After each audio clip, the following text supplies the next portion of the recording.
I had an investor call me a snake because he said that my model looked shady. By the way, my financial model that I created from as an HBS grad with my VC husband checking my work. But then I go and pitch this like Indian uncle and he's like, this model looks shady. Like you seem like you're a snake. And I was like, excuse me? He used the word snake. He used the word snake.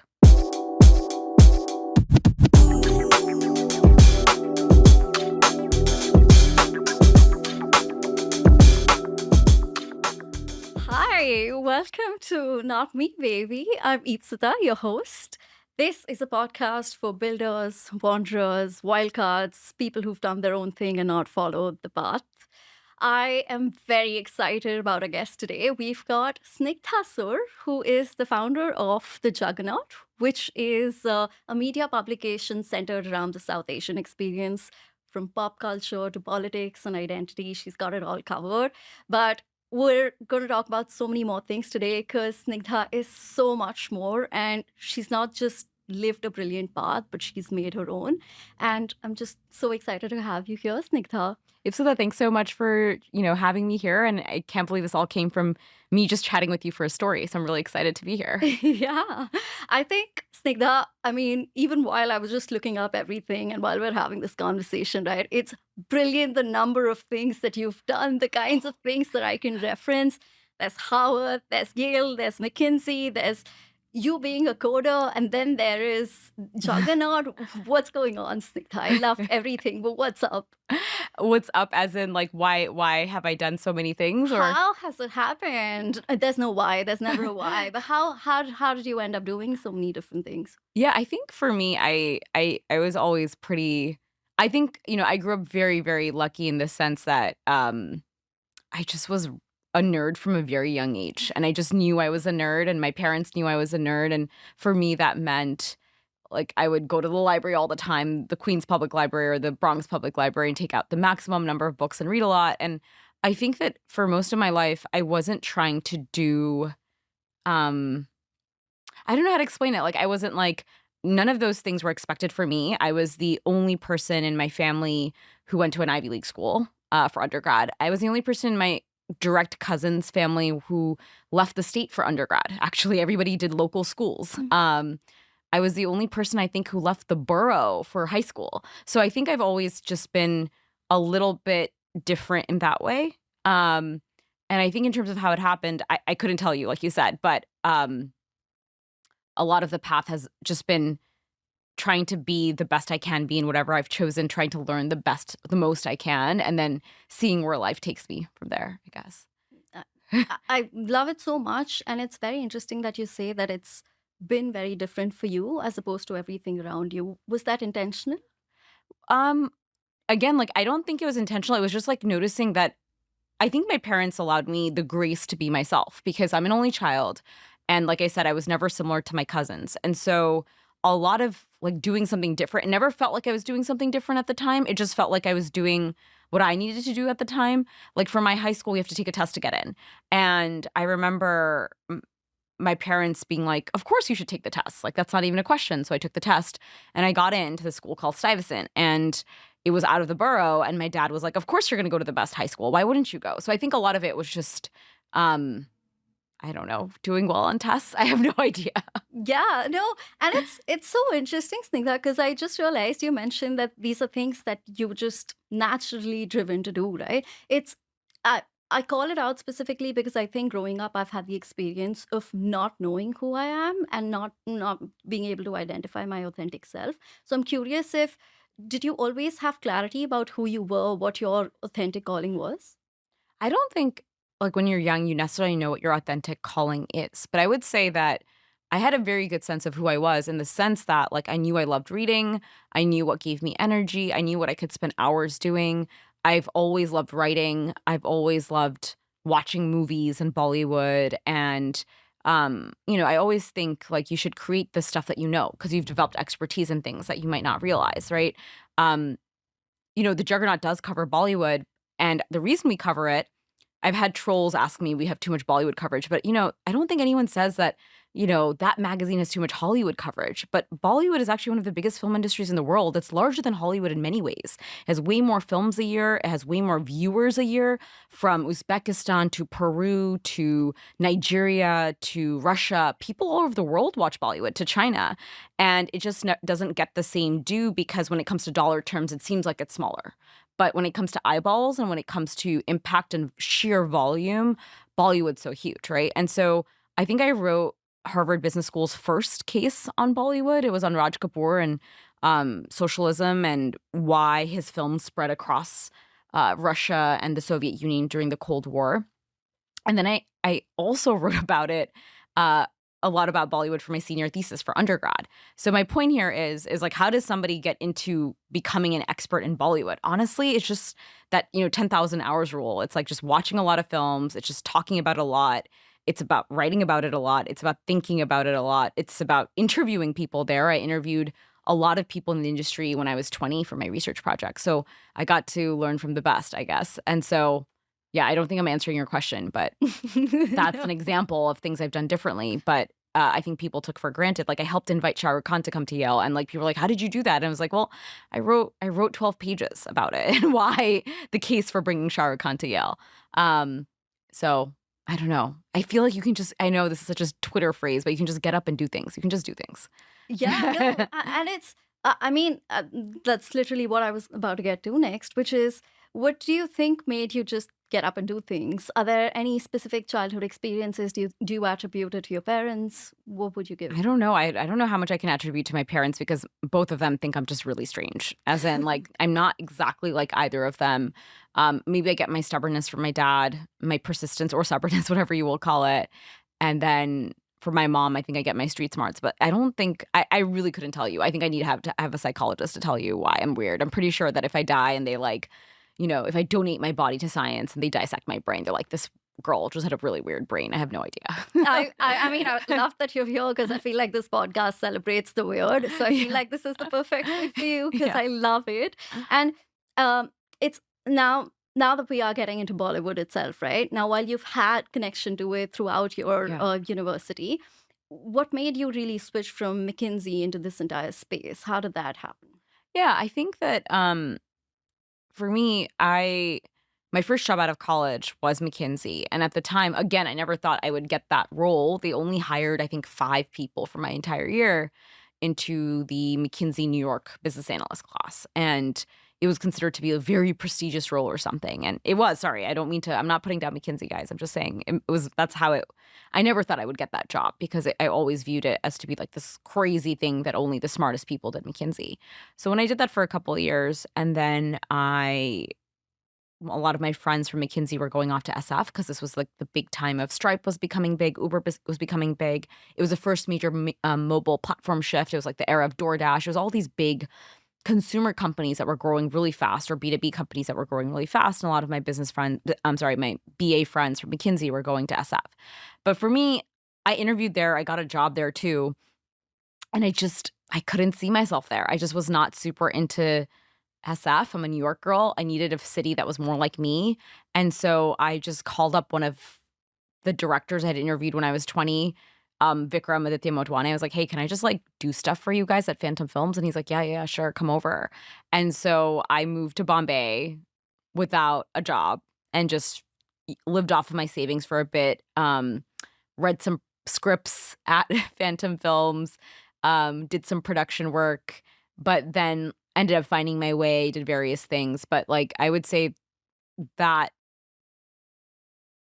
I don't know, I just doing different things, I think, kind of eventually helped, where after that, I did business school, and then I interned during my summer at, this PE firm in LA, and they had invested in a media company, and I thought, "Okay, maybe it's possible to do a startup." Graduated, went back to McKinsey for a year, was miserable, and then my now husband, but then my boyfriend at the time was like, "Why don't you just start something of your own?" And so that's kind of how it started, but, I don't think anyone intends to start a company. I think people just think about, like, trying to solve their own problem, and I think that was the problem I had at the time, which is I felt that a lot of the media companies I was seeing, or a lot of the articles I was reading, or a lot of the films I was watching, they just didn't feel like they were for me, and I thought that there was a huge problem with that. I just within this Yeah. conversation, right? I found so many different decisions you've taken Yeah. that don't necessarily fit in with what everybody expects you to do. Yeah. Was it scary for you at any point? Was it intimidating for you to be taking these decisions? Yeah, for sure. Like, I mean, when you're a diaspora kid and your parents have left India to come to America and then they hear, hey, I'm going to move to Bombay for a year, they're not exactly thrilled. They're like, wait, we left that country for a reason. But I think I had a friend and I basically told him, I'm like, this is so stupid. Like, I'm going to Bombay. I don't even have a job. I have no money. I'm going to like deplete my savings.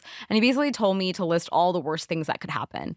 The worst things that could happen is I continue to have no money. I continue to have no friends, blah, blah, blah, blah, blah. And he basically went through every single fear I had. And he was like, I really doubt, knowing your personality, that you will end the year with zero money, zero friends, zero connections, whatever. And he was right. By the end of the year, the expat scene in Bombay then was so interesting. And I had friends who were building companies. One of my friends was building Nika, and I was like, it was such a wild time to be in Bombay and to like meet so many different people from so many parts of the world. And many of those people, to be an expat in a country, there is some form of entrepreneurship, I'd like to think. Many of the people I met in Bombay that year, they either ended up at HBS or they ended up at Harvard Law School. And so we all ended up in the same place. And then we all ended up either starting a company or doing something. So I angel invested in actually one of my friends I met there. So it's kind of funny how all these decisions you make that you think it's what, Steve Jobs says, you look backwards and they kind of connect. But when you're making those points, I really don't think I have any tactical advice for anybody except if you're ever scared to do something, try to figure out all the things that could possibly go wrong and try to figure out if you're okay with that. And usually most of the time you are. Is that how you've operated across all of your decision making? Not necessarily, no. I wish I had a formula for success. I don't. I really don't. I think that no. I think I only think like as I've gotten older, I'm not very formulaic anymore. I think I'm much more like follow my energy type, which is like if there are people who are sucking out my energy, I now watch Kareena Kapoor clips and I understand what she's saying. I just cut them out of my life. Like if people are sucking out my energy, I'm like, I don't need them. If people are giving me energy, I find time to hang out with them. If, that's kind of all I'm doing in terms of my choices, like trying to find activities or people that give me energy, give me joy, and just trying to like Marie Kondo my life, I would say probably. Yeah. I would you say you anchor your decisions to the worst case, like you consider that first, or do you anchor your decisions to what is the best possible scenario?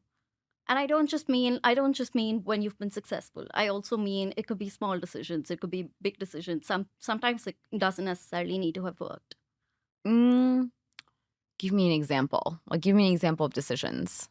Like Let's say it's about you moving to Bombay, right? yeah. One thing is what's the worst that can Yeah. happen, and then you take your decision basis that. Yeah. Or it's the idea of what's the best that can happen, Yeah. right? And let's say whatever you're dreaming of, whatever is your ideal case Yeah. scenario, suddenly that is coming to fruition. Plus, there could be more things that you haven't anticipated. Yeah. So would you say, like in some form or the other, there is an anchoring to either of the sides, or would you say there's just a consideration of everything? Um I think for that decision specifically, I did think about like the best case scenario, but I think, the thing that was preventing me from going were the worst case scenarios. So like, I'd like to think of myself as an optimist. Most founders are. We're kind of ridiculous optimists. We But don't really have an option, do we? yeah, so you are a ridiculous optimist, but I think the stuff that's usually holding us back are the fears. And so you kind of have to be honest with yourself about those things too. Um, yeah, you kind of have to think about both. And sometimes, yeah, sometimes it's just, and sometimes you do things not because it makes any rational sense, but because your gut tells you to do it. And I actually see a psychic now, and she was like, yeah, like you have a good gut, so go with it sometimes. So yeah. Oh, that's interesting. Tell me more about the psychic. Aparna from Indian Matchmaking. We're sort of good friends. I think we're good friends. Aparna let me know. And she basically was like, she started seeing the psychic. And I was like, okay. It's actually cheaper than an executive coach. So I also I used to see an executive coach, and they're really expensive. They can be anywhere from $400 to like $1,000 an hour or even more. And I just realized that sometimes seeing an executive coach would give me more anxiety. and wouldn't necessarily solve anything, would just give me more on my to-do plate, and it was expensive. And then a partner was like, "Why don't you just start seeing a psychic?" She didn't say it in that way about the executive coach thing. She just was talking about just her experience and how much she loved it. I was like, "Okay, I'll start go seeing this person." And I started seeing this person. I see her about once a month, sometimes twice a month if things are crazy. And it just gives you a sense of calm because it's like, even if it's not true, she's actually never been wrong. But even if it's not true, you kind of have a sense of calm that like some things will happen as they happen. So that's what I'm trying to say. I can't really help people right now. I feel like I have very much moving to the flow of things at this phase of my life, I would say. That's so fascinating. I don't think I've had any conversation with any founder so far who's actually been able to communicate that they've been going to a psychic. What do you think? What do you think you went to them with the intention with? I was just having a lot of really tough things happening to me back to back in my life, both last year and also the beginning of this year. And it was just kind of inexplicable. That's why I'm trying to say, like, no matter how much you try to optimize decisions as a founder, sometimes like things are just not going to go your way. Right. And like the life of a founder is very much, um, it's very much like all those ups and downs and middles and in betweens. And a lot of it you can't even talk with anybody about because people are judging you, all these things. And so when all of these things were happening, that's when I started seeing her because I was like, what is going on? It seems like no matter what I do, like things are just going wrong. Even my best decisions. And she kind of was like, yeah, like she's like, I see a vision. She's talking to my guides from the other life. And she's like, I see a vision of you in chains and you're in chains and you're gonna have to take them off one by one. And she's like, 2025 is gonna be really tough.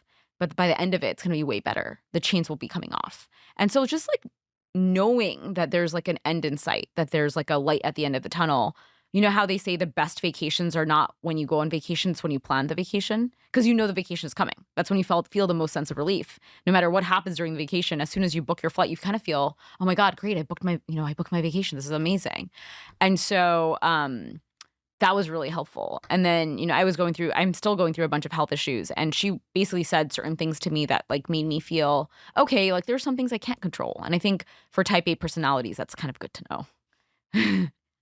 Have you always been a believer? What got you into this? What got you into believing and going to a psychic at Oh, all? I've always believed in astrology and the occult. Like my favorite books growing up before the whole fan fiction stuff was anything to do with vampires, werewolves, like ghosts. Like I wrote my 5th grade final essay on ghosts and like Stonehenge. I love the occult. I've always been fascinated. Love ghost stories, love horror, love all of them. Like one of my favorite movies to this day is still like Get Out. Like the fantastical, magical realism, always drawn to Salman Rushdie, Borges, everything everywhere all at once. Like those are my favorite genres. So no, from the very beginning of life, I would say I've always been drawn to it. And I remember even in 2nd grade, my best friend, she had this book on palm reading. And I remember we both read it. We both read the palm reading book and then we both started reading each other's hands. I'm not sure if we were correct, but we just got really into it. And then some of my founder friends and I do tarot. So Oh, whenever things are tough, we'll just do past, present, future, and we'll just pull tarot cards. So again, it's like very stress relieving for founders. I don't know why more people don't talk about it, but it's totally amazing. yeah, for sure. Have you been reading about this? What's a book you can recommend in the occult for somebody Um, who's just starting out? I haven't read anything recently on it. It's just that more that ever since I was little growing up, I was always drawn to those stories, whether fiction or nonfiction.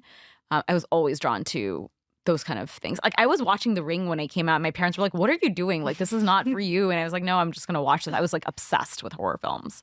So This is you mentioned that there are quite a few founder friends of yours. Do you think they've been instrumental in helping you keep on going, especially when things get tough? yeah, there are some specifically, many of them actually. I mean, that's why they're your founder friends. But like one of them specifically, I had like so much on my plate. I'm also a solo founder, and she used to be a solo founder too, but she winded down her company. And I remember to this day, like I had to do like 20 things before our summit last year. And she was like, you know what? I'm coming over. So she came over one Sunday, and for 3 hours we just like cranked on stuff that was on my to-do list. And by the end of that 3 hours, like I was in such a better spot just because she had come and like broken down what was most important, like, figured things out. And by the end of it, we were like in such a better spot. So I think that some founders really have that ability. The other way founders really help is when it comes to fundraising. Like, you're fundraising and you're trying to hit certain metrics. Every single introduction matters. And sometimes founders are the best at introducing you. So I'll I'll angel invest, I'll introduce people, they'll angel invest, they'll introduce me to people. So I think that those are the two things I definitely remember very vividly. And lastly is like when people just need to like vent. Like I had a really tough thing happen to me last year, and another founder just like spent half an hour with me at least on a call. Like we met again for a brainstorm session. We met again. We like had countless calls because another one introduced me to somebody who had gone through a similar situation to me, and we also had a call multiple times. Another one of my angel investors, who is a founder, he introduced me to his comms person. Another founder introduced me to his comms person. So like it's wild. Like founders are the most incredible, magical human beings. Like people don't realize how much work every single founder is doing, not just on their own startup, but on helping the entire ecosystem that is just like paying it forward. And it's just in your DNA. And yeah, people need to be kinder to founders, not necessarily just for me, but like everybody. Like the amount of hate I see for female founders in the universe, the amount of hate I've gotten, it's just wild because, you know, these people don't know my life. They assume I'm rich because I went to Yale and Harvard. And I'm like, I was on financial aid for Yale. I was on financial aid for Harvard Business School. I'm still 60K in debt for business school because I paid for it myself, even with financial aid. I had to pay for my coding boot camp with my McKinsey signing bonus. Like, I'm not from a rich family, guys. So I don't know where you're getting this from. Just because I went to these fancy schools doesn't mean I'm rich. Like, are the people idiots? I don't know. I have no idea where this comes from. People have said, oh, she's a McKinsey, so she's just profit hungry. And I'm like, actually, if you look at my McKinsey time, I spent most of my time at McKinsey helping nonprofits in the city. So where am I getting any of these profits, by the way? Like, I'm not a partner. I'm not like earning. McKinsey BAs were earning $70,000 a year, by the way, in New York City in 2012. So more often than not, they had very little savings. So I just, yeah, that's all I have to say. Do you think, especially because the cultural fabric, and I think that's kind of where we'd even interacted with each other from, right? I think the cultural fabric has never really been on the side of women. Yeah. But do you think that's affected you a lot in your journey? I mean, more recently, I think I was really naive. Growing up, like I always thought, I'm an only child. I always thought, and my parents really never treated me differently because I didn't have a comparison. There was like no Raja Beta at home, right? It was just me. There was no comparison. So growing up, I always thought, yeah, women are the same as men. Like, why not? Like in high school, I graduated top of my class, and I was like, there's nothing weird about that. In Yale, I had really good grades. I was an econ major and had really good grades, and then I was surprised to find out that apparently that wasn't normal, or that, you know, when I went to business school, I also graduated top of my class. And there's like a phrase, it's called Baker Scholar, and it's like the top 5% of the class. And I think 60 to 75% of Baker Scholars are men. And your grades are determined by participation and how well you do on the exam. So like, I don't think that women are less smart. You know, I think something else is going on, right? And so as I got older, I started noticing it more, which is like everything I had taken for granted. I went to a math and science high school. I was often the only or one of the few women in my advanced math class. I never really noticed that because I was like, whatever, like everyone's just doing whatever they're doing. But I think as you get older, you do realize that the world is set up against you. And I do think society treats women harsher. This is something we've spoken about. It's way harder for female founders to fundraise, which makes no sense. Like even when I had the best numbers and the best growth rate, I was looking at how much money I had raised and how much money a dude had raised with like less product, less revenue and everything. He had raised 5x what I had raised. He had taken 20x fewer meetings. He had taken 20x fewer meetings to raise 5x what I had raised. And he was also less smart than me. I knew this for a fact based on our schools and just talking to him. And no hate on him. Like, he's a friend. But it was one of those things that just, like, rubbed me the wrong way. I was like, what is happening here? For good reason. For good reason. Yeah. And then even, like, I went through something last year and I had all these people say stuff about me. And I was like, you don't even know who I am. Like, you don't even know me. You've never even spoken to me. I heard through the grapevine that this New York venture capitalist woman, who I met once or twice at a party, and then I pitched her once, and she said no to investing in the Juggernaut, was talking shit about me. I know who you are, by the way. And because I have ears everywhere. And I was like, what have I done to this woman? I've never done anything to you. So, like, I think that women need to also be really nicer to other women. Yeah. Like, what is wrong with you? So many of the hate I got were actually from other women who were whispering about me or gossiping about me, and not one of them came and asked me, are you doing okay? Is this okay? Was this correct?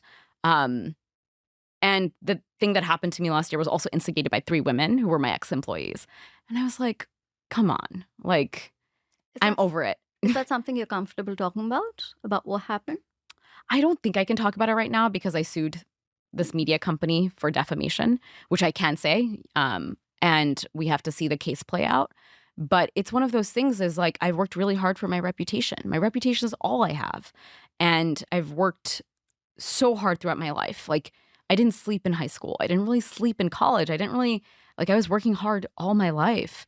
And to have 3 people who left your company say that you're a liar is kind of ridiculous because in no context have I ever cheated in life. Liars usually lie about a lot of things. I don't. So it was just like pretty absurd. Do you think, in some part, this comes from a scarcity mindset, and that goes both with men and women, but particularly the idea that if somebody else is doing well, I have something that's being taken away from me. Do you think there's any element of that you see?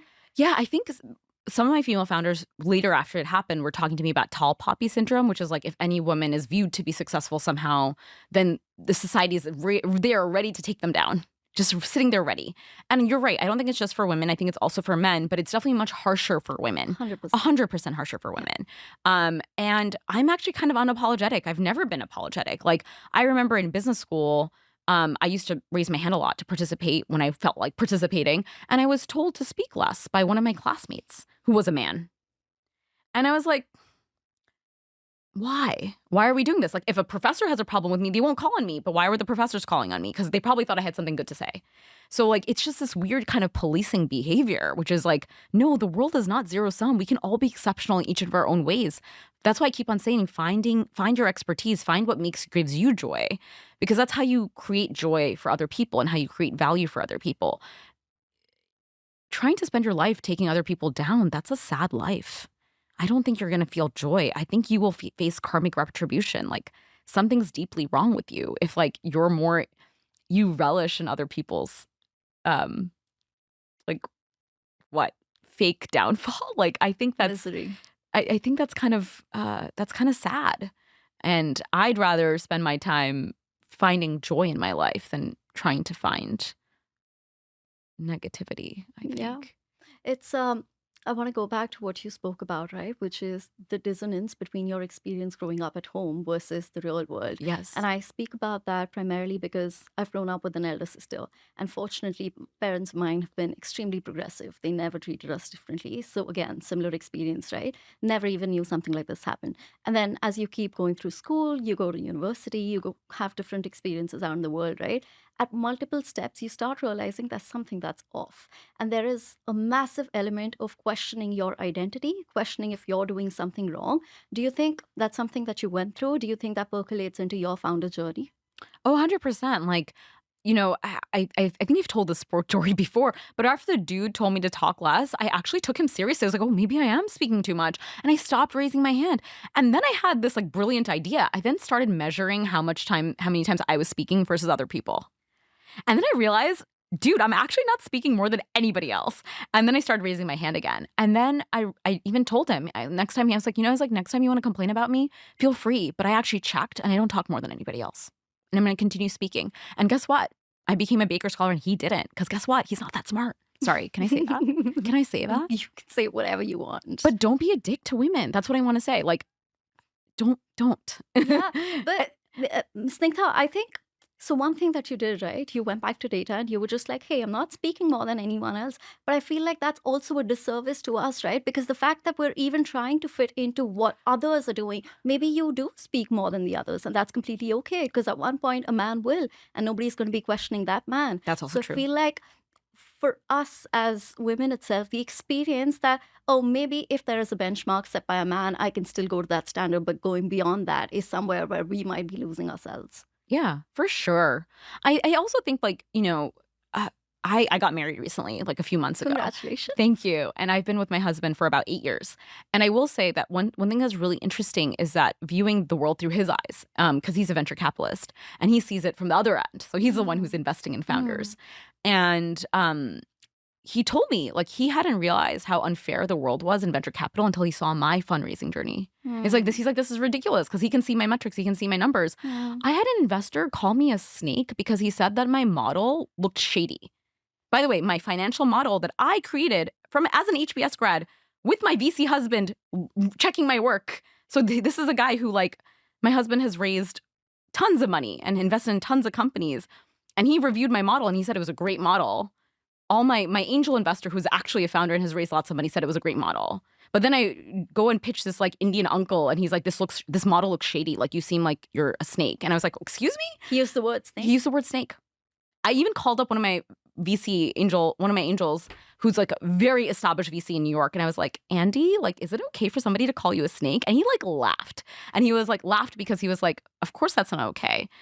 But if you can get their money easily, just take it because that person sucks. And I was like, okay.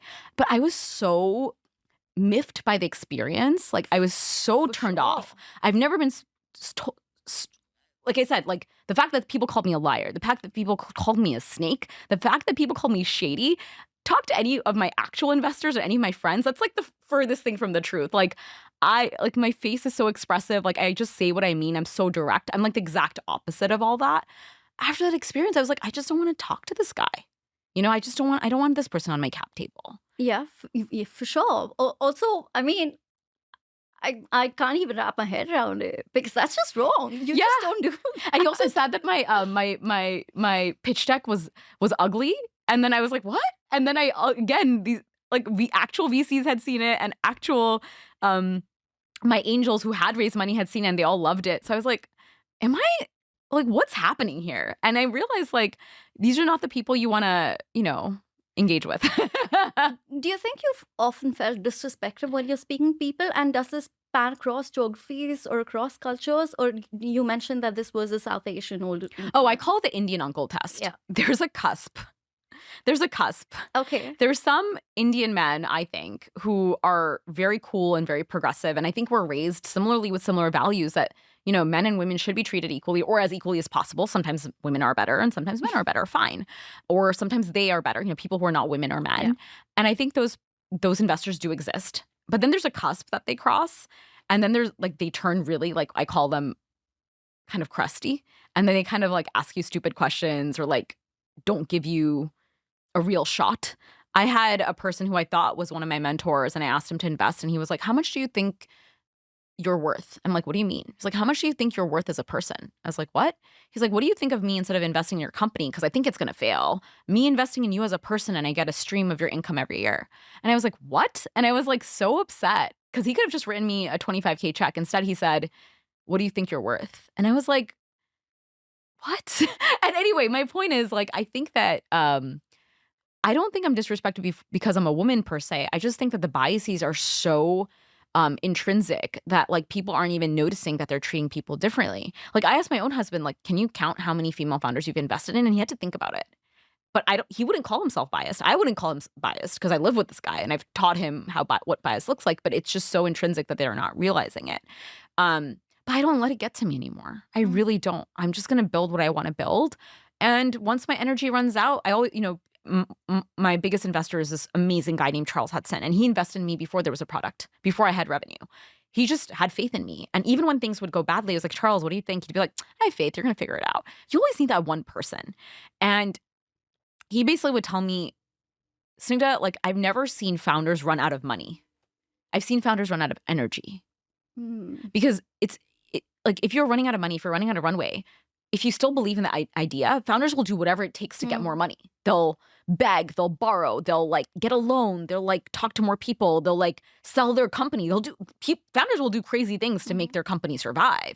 But if they've run out of the energy, you can't bring that back. And that's why I've been so protective of my energy now, where it's like, I want to have an infinite runway for my energy. And the way I have an infinite runway for my energy is to take out toxic people, to stop talking to investors who don't understand me, to cut ties with ex-employees who just want to see you fail, and just surround myself a little bit with more care and safety.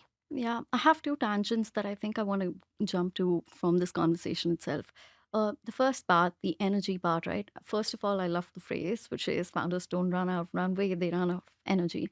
Um, Especially because, and I think this is something I see often, right? Especially in the experience of being a female founder or a non-binary founder versus a man. There's so many things that we're already spending our energy in dealing with. Let's say somebody calling you a snake. Let's say different other experiences where you aren't being trusted as much as a pure word. But there's so much of our energy that's being spent in that direction, above and beyond which we have to actually invest that energy into growing the startup itself. Do you think what's and especially given the kind of background that you're coming from, right? What keeps you going on?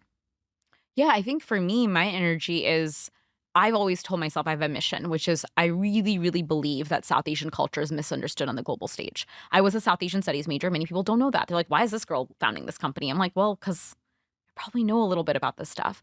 I've studied it intensively. I've read a lot of books. I've read the Ramayana. I've read the Mahabharata.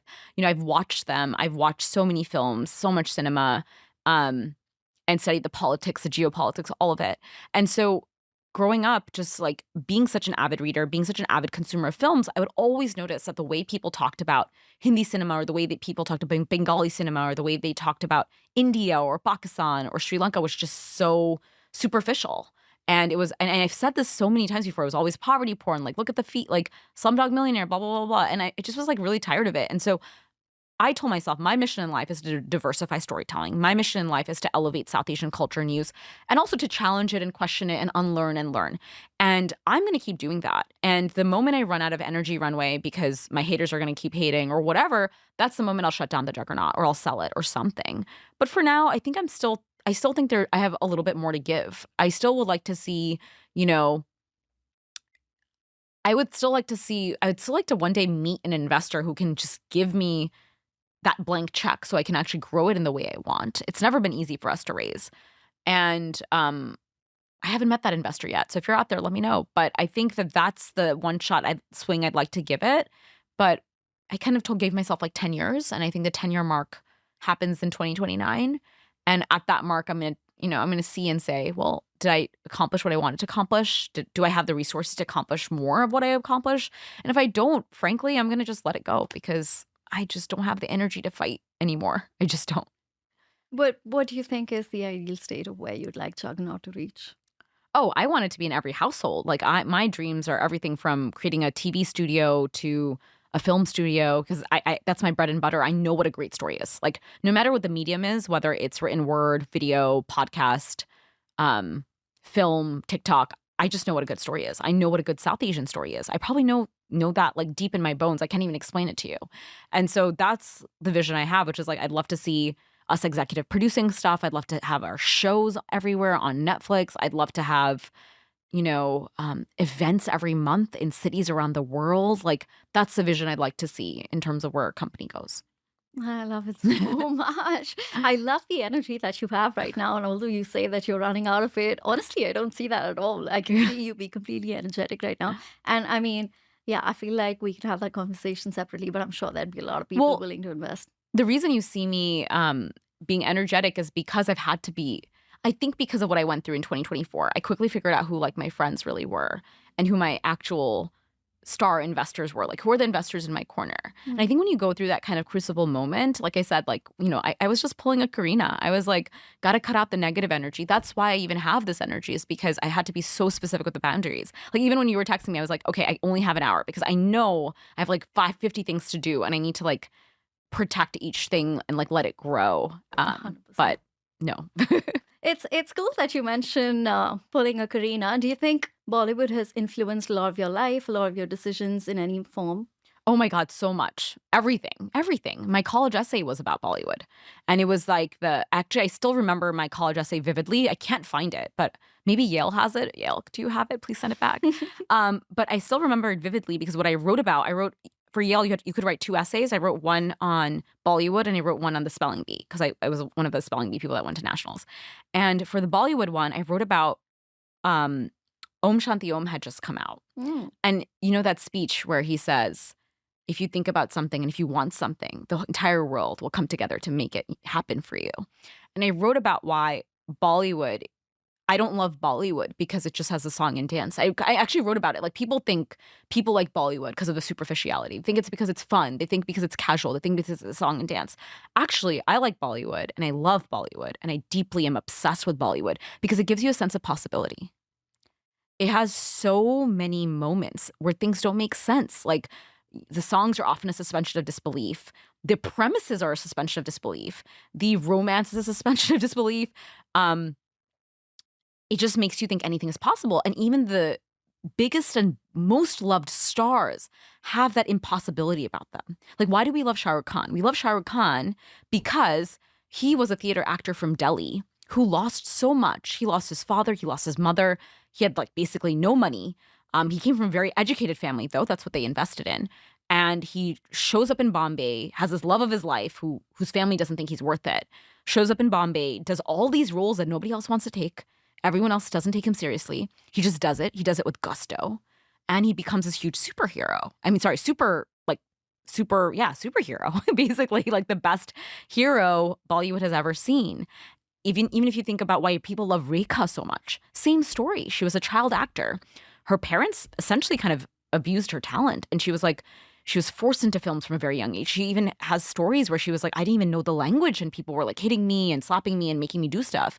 And this woman, she felt people told her she was too fat. They told her she was too dark. They told her she wasn't graceful. She was like, F that. I'm going to go invest in myself and get all of those things done. And, I think that people called her a witch when her husband died. Like, she's gone through so much and she's now so beloved. Even if you look at Karina, again, like, she is quote unquote a Nepo baby. But the reason she's different is because she was raised by her mom, and her father's side is the Nepo side, right? And she was raised by a single mom who was also an actress who couldn't fulfill her dreams because she married into the Kapoor family. She was like, no, my daughters are going to be actresses and they're going to fulfill their dreams. And there's a Simi Garewal episode with Karina, and she asked Karina, oh, do you ask your dad for advice? And he goes, why? She goes, why? Why would I ask my dad for advice? I had my mom. And I think that's when you realize the true sadness she probably grew up with, which is like, sorry, I don't want to foist anything on her, Karina. You're amazing. But the idea is that every person goes through a journey, and you'll see that Bollywood is an epitome of understanding that sense of possibility, both on screen and off screen. We love the actors most who've gone through that sense of possibility, and we love the stories most that make us feel like anything is possible. Yeah, that's my Bollywood thing. But it has definitely impacted almost every single decision I've ever made, I would say. From like my college essay to moving to Bollywood for a year, to making my senior thesis about Bollywood, to fighting to get Shah Rukh Khan to Yale, to even starting the Juggernaut, to doing our summit. I just think it's quickly dismissed as something that's like vapid, but it's not. It's really not. Is there a Bollywood character you relate to the most? Oh, I mean, my husband has seen very few Bollywood movies, and so he always jokes like I'm a little bit like a yapper like Geeth in Jab We Met. But I'm very different from her in the sense that I think I'm a little bit too obsessed with my career. So I'm not exactly Geeth. Um, I think it's really hard. It's a really good question. It's one of the best questions anyone has asked me about Bollywood. I have to really think about this.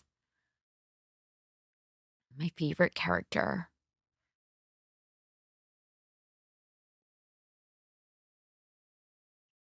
I feel like I always relate to the dudes a lot because like here's the problem. But why not? Yeah. You can go with that for an answer. Yeah, I think here's the problem. I don't know if you've been looking at the recent Saiyyara conversation, but I wrote a review about it. And my biggest problem right now, I love you, Yash Raj Studios, because you've given me Satya and you've given me Band Baja Barat.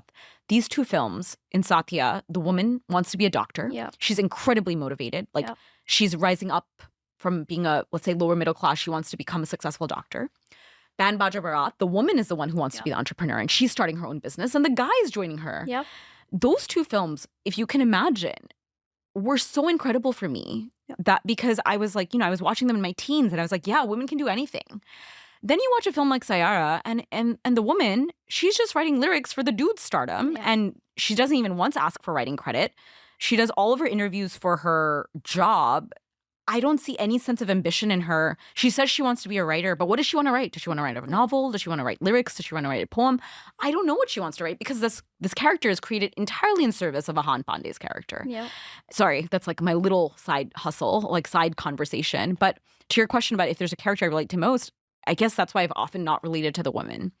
Yeah, 100% agree. And I also think, especially for folks growing up in the 90s, right? I think before the 90s, cinema was still different, but especially with the 90s, I think for women, and I feel that very passionately because I feel like it's such a disservice to women, but we've been made accessories in every single story. So it's never really been about what's an anchor for us besides a partner. And invariably, men have had different sorts of anchors. Not to say that they haven't had romantic anchors too, but they've got dreams, they've got entrepreneurial ambitions, they've got their careers that they can focus on and use that as an anchor. And unfortunately, I feel like there aren't enough stories that have women in those roles. So I completely understand that. I if there is a male actor, I'll get to that question, but I also want to call out that I think one more reason why I can see you being Geet so much is while there is no aspect of the career there, I think she also had this notion of believing and getting things done. She would just get things done, right? And there was this idea that no matter what road life takes her through, she's just going to be able to make the best of it. And I feel like I see so much of that in you, Snigdha. It's so wonderful. But yeah, getting back to the question, which is that if there was a male actor, and I think at this point I'm going to withdraw the question from not necessarily somebody you relate to, but somebody you really admire. Is there a character like that? Yeah, I think it's a really good question. And since we're talking about, I'll say for the female characters, I actually do think Shruti in Ban Baja Barat was such a fantastic character, Yeah. right? Yeah. Like she has been thinking about being a wedding planner from a very young age. She actually attends weddings. She starts small from very, very small weddings to gets bigger and bigger and bigger. And it's just so amazing to see. And she stands by her beliefs, right? She, initially has an experience where she is interning. And that's another thing women do. I did that too. Whereas like, I need to intern first. She's like, oh, let me go intern for Chanda ma'am. And then she realized that Chanda ma'am is actually not a great wedding planner. And so I do think Shruti is like such a great character for female and male and non-binary or whatever gender you identify with for entrepreneurs in general, because she goes through so many of those things. And I was like, she goes through like the whole planning stage, she goes through the trying stage, she goes through like realizing she doesn't have to be an intern and she just start stage. She goes from like small to big to the heartbreak to like founder breakups are a real thing. Like Yeah. I thought that was such a prescient movie. It was so far ahead of its time. You can watch it over and over again. In terms of one I admire, I don't know. I think it has to be Shruti for now after the Saiyyara conversation. Yeah, makes sense though. I also love that invariably we've ended up picking two female characters. Yeah. And the fact that we don't have a lot of other characters to choose from besides Shruti is also something for us to be thinking about. I mean, right? even DDLJ, to your point, like DDLJ, all of these movies, even Jab We Met, like you don't actually know what their careers are. Yeah. You don't know what any of their career ambitions are. You just know that Geet went to Manali after she was upset and became a teacher, but you don't know, is that really what she wanted to be? Yeah. Whereas Aditya gets to have his whole like little career as the heir to this like business Yeah. fortune, and he's like doing like SIM cards and playing on his guitar and stuff. Yeah, for sure. Is there, in hindsight, right, now that you mention it, you getting the internship and then you going through that path, is there something in hindsight that you would perhaps tell your 20-year-old self that you'd do differently? Yeah, I think, I talk about this with my husband a lot, which is like, I really do think sometimes women think we need to do this intermediate step before we do the next step. And I really think that I maybe should have started earlier. I really sometimes wish like maybe I should have just started the Juggernaut earlier. It's like actually easier to raise money when you're still a student. So maybe I should have started it when I was in business school. But I was like, no, let me go back and have a stable job, save first, and then let me start something. And so I think there's a lot of that where I think about that, where maybe I could have started sooner. But I think at the end of the day, my best advice to my 20-year-old self, if anyone else is hearing this, I guess it applies to other 20-year-olds, is that so much of life, I always say take all of those highs and lows and mids all in one, because they're actually so much a part of making you a better person. So I take all the wrong decisions hand in hand with the right decisions. But I always say the guiding principle is like follow where you think you're going to learn and grow the most. And I think I've always done that. Even if it didn't turn out great, I always had a hypothesis that this is where I'm going to learn and grow the most. What do you think is the riskiest decision you've taken by far? Definitely starting this company. Mm, Like, if I stayed at McKinsey, I think by now I would have been a senior partner, mm, earning maybe anywhere from 1 million to $10 million a year, and then, yeah, I would be rich. But now that's not the path I've chosen. So I think that was definitely the riskiest decision because you build a company, sometimes not for yourself. Like, I truly am a very mission-oriented person. Like, I'm building this for hopefully our community. And then the mhm, question is, does my community want it? That's why I said if my community doesn't want the Juggernaut, then I'll shut it down. Like, why mhm, why am I building this? It's not for mhm, myself. And so I do think this has been the riskiest decision I've made because, you know, I could have had an easier life in other ways. I could have maybe saved some money, maybe like not live paycheck to paycheck, maybe like, enjoy myself a little bit more, have a real vacation. I haven't had a real vacation in 6 years, so one day. Yeah, the opportunity cost of being a founder is Yeah. always that. Yeah. What was your last vacation like? What did you like about it? Yeah, I guess my last vacation was Namibia. Technically, it wasn't really a vacation. I was still working, but one of my really good friends, she is from Namibia, and she's from an entrepreneurial family. Her grandpa, or I believe her great grandpa, started a business there and it really grew.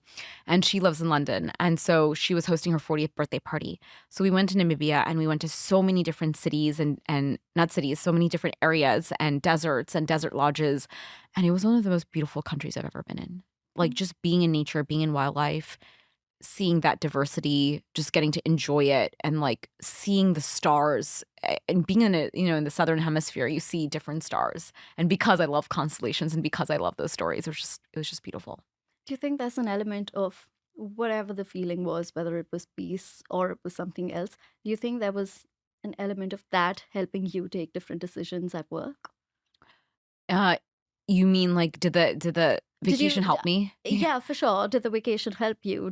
What do you think you left that vacation with? Unfortunately, I'm so bad at, like I said, I genuinely am bad at taking vacations because I was like working the entire time and I think I had more anxiety. So I came back feeling behind. And Mm, so I know that a lot of founders feel this way. mm, I think yeah, I think the best vacations I've genuinely had, even with the Juggernaut, were two of them had to do with my now husband. One of them was when he proposed to me. We were in Costa Rica for a week, and I didn't think he was going to propose, but I just wanted to enjoy Costa Rica. So I remember I did all of those week stories. I edited it that weekend so that my editor wouldn't bother me. Or like I was like, hey, I'm here, but I've edited everything, all 5 stories ahead of time, so you have it. And so I was working only instead of 6 hours a day, or like, sorry, instead of 6 hours a day that I worked during vacation, I was working like an hour or two a day during vacation. And I have the fondest memories of that vacation because I guess of the proposal, but also because it was just, I was again in nature doing hikes. I love hiking. I love long walks. I love running. I love eating really delicious fruit. And then our honeymoon in the Maldives because we spent every day just like, honestly, we spent every day eating ice cream and just snorkeling and chilling and napping and reading books. And like, again, it was just really, really nice. And I had to apologize to the Juggernaut audience because I was like, I'm so sorry. I'm getting married. I'm also going on honeymoon. So I'm going to be a little bit MIA. And I just gave myself the permission to post less. I was like, I'm just going to post less. This is the only time in my life I'm going to post not twice a day. So, like, hopefully yeah. you guys can bear it. Yeah. Do you think you struggle with that often? Because I know you brought up type A personality, but do you think you struggle with that often, giving yourself permission to rest?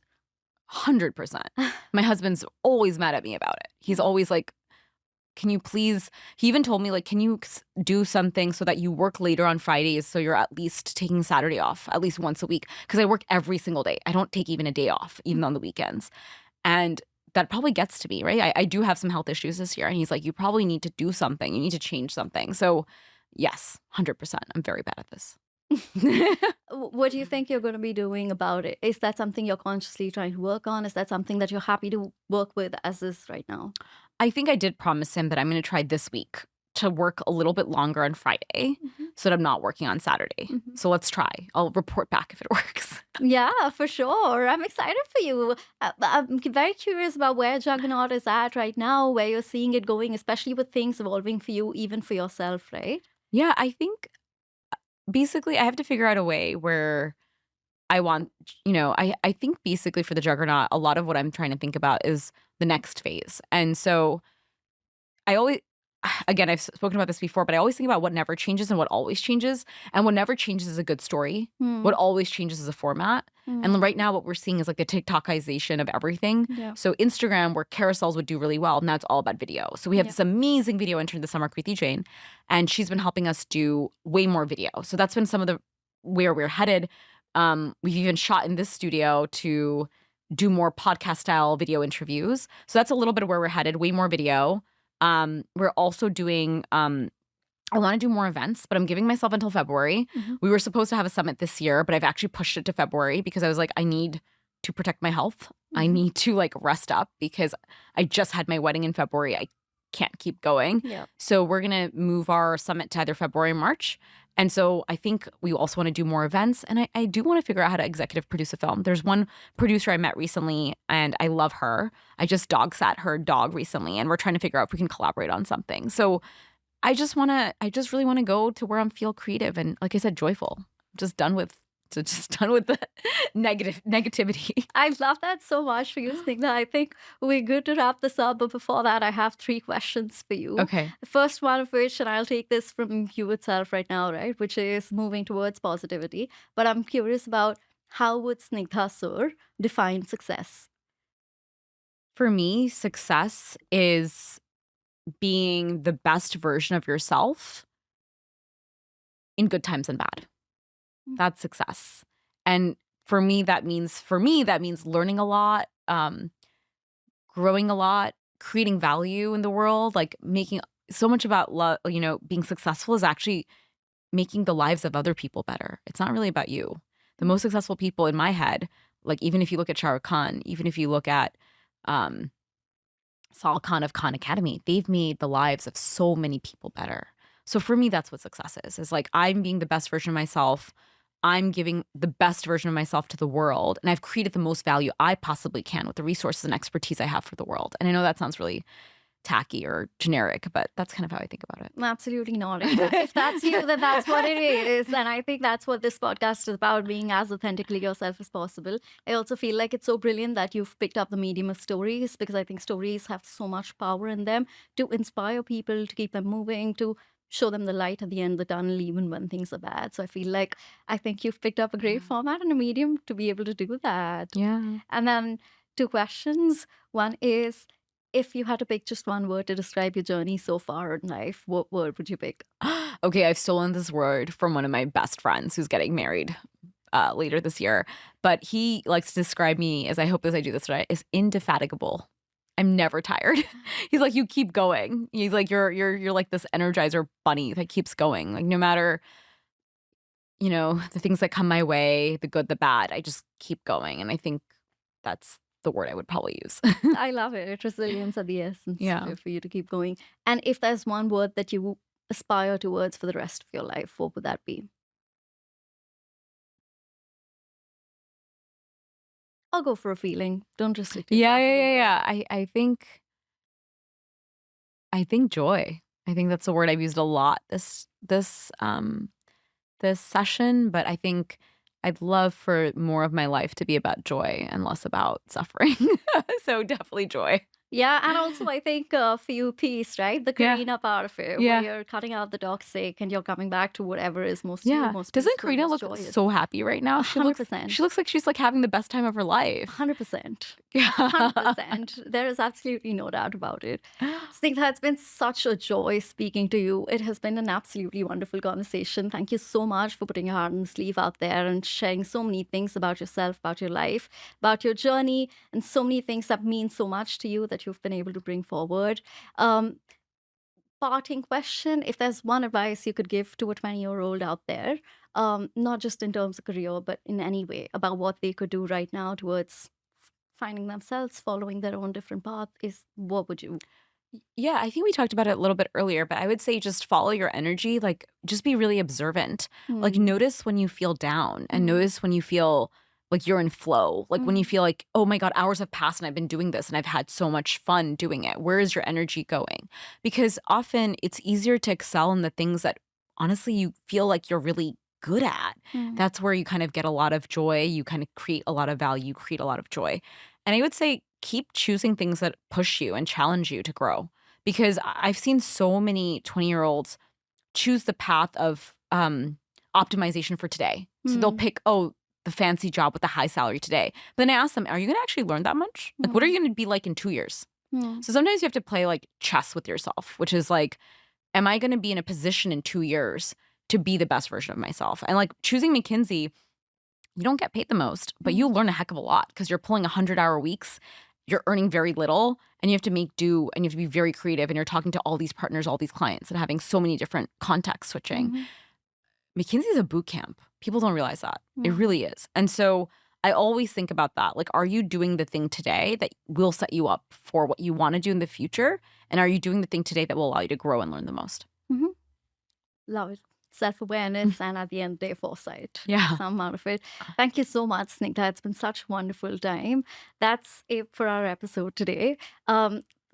Please do go follow Snigdha. I think she's an incredible voice, also very succinct, and she's doing some wonderful things with the Juggernaut, and I'm sure there's incredible things to follow beyond that too. Please follow her, the Juggernaut. I'm your host, Eepsita. This is Not Me, Baby, and if you felt anything seeing this episode, hearing this episode, pass it on. Take care, choose your own path. Goodbye.